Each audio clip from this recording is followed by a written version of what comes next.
যদি কেউ কথা বলেছে টেবিলে উঠিয়ে দিত, নাহলে সোজা সব করিয়ে নিয়ে পড়ে আলাদা লেভেল মজা আসল। এখনো সেই দিনটা থেকে গেছে, কিন্তু আমরা বড় হয়ে গেছি, সেই দিনটা এখন আর নেই। হ্যালো এভরিওয়ান, চলে এলাম ওয়ার্ল্ড ক্রিয়েটিভিটি চ্যানেলে স্বাগত জানিয়ে। আমি সুনন্দা সরকার।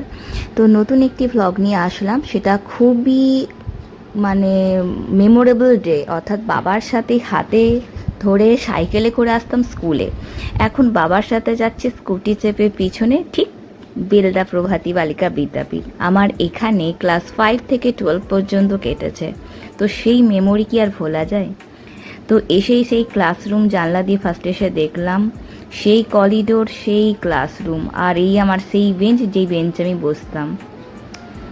আর তার সাথে দেখলাম সেই সিঁড়ি থেকে নেমে হেঁটে যাওয়া, ছুটতে গিয়ে বাড়ি, ঘন্টা পড়লে দৌড়ে যাওয়া। আর এই হচ্ছে সেই করিডোর, প্রার্থনা সেরে ছুটতে এসে ক্লাসরুমটার তাড়াতাড়ি বেঞ্চে এসে বসে পড়া। তো সবটুকু জিনিস স্মৃতিচারণ হচ্ছে মেমোরির মধ্যে, যে দিনগুলো কত তাড়াতাড়ি চলে যায়। সত্যি বলে না যে জলের স্রোতের মতো টাইম বয়ে যায়। একটা জিনিস বুঝতে পারলাম স্কুল মেমোরি, এখানে স্কুলে এসে, যে সময় কারোর জন্য থেমে থাকে না।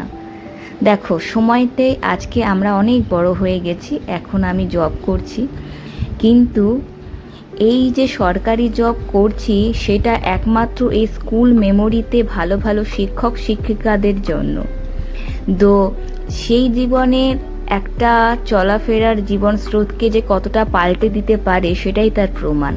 তো প্রত্যেকটা মেমোরি দেওয়ালে গাঁথা রয়েছে।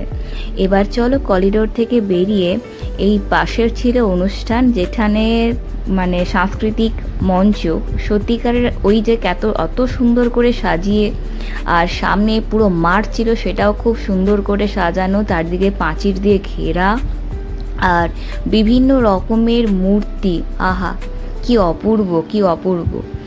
আমি যত দেখছি তত যেন মনে হচ্ছে একটু দৌড়ে বেড়াই, ছুটে বেড়াই। আর সব বান্ধবীদেরকে ডাকিয়েই, তোরা কোথায়, তোরা কোথায় আছিস, যারা বেলদা প্রভাতী স্কুলে পড়েছিস, তোরা কোথায়, চল আর একবার ঘুরে আসি ওইখান থেকে। তো একা একা মেমোরিটা আমার কাছে যত না হচ্ছে, আমার সাথে ভিডিও যারা দেখছো, যারা প্রভাতী স্কুলে পড়েছো, আশা করি যারা আমার ক্লাসমেট ছিল, তারা অবশ্যই জানবে এই আনন্দটুকু। তো যারা একবার স্কুল মেমোরির এই মুহূর্ত পর্ব তো একদম ছাড়া যায় না, তাই ভালো করে ক্যামেরাবন্দি করে নিলাম স্কুল লাইফটাকে। সেই ড্রেস কোড তো আর নেই, ছিল স্কার্ট, তারপর এলো চুড়িদার। তো এখন দেখতে দেখতে এই যে বড় বিল্ডিং দেখতে পেলে, এখন সেই ছোট্ট সুনন্দা এখন কত বড় হয়ে গেছে। তো পার্টিকুলার বেলদা প্রভাতী স্কুলে কেন আসা, চলো সেটাই তোমাদেরকে দেখাচ্ছি।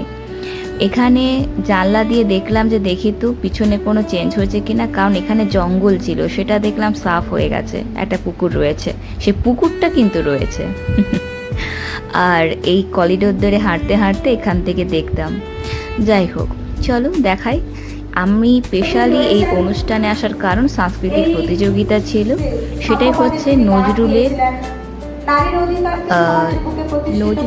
অর্ধশতবর্ষের বয়স দিবস উপলক্ষে একটা ছোট্ট সাংস্কৃতিক প্রতিযোগিতা হয়েছিল। সেখানে নাচের বিচারক হিসেবে ডেকেছিলেন।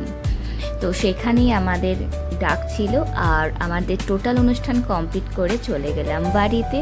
চলো, এখানের মতো ভালো থেকো, সুস্থ থেকো, টাটা, bye bye, I love you, Belda Prabhati Balika Vidyapith. আর সত্যিকারের স্মৃতিচারণা হয়ে থাকবে, আর জীবনে একটা মেমোরি হয়ে থাকবে। যে 2012 সালে স্কুল লাইফটাকে ছেড়েছিলাম আর 2026 সালে স্কুলে এলাম। চলো ভালো থেকো, টাটা, বাই বাই।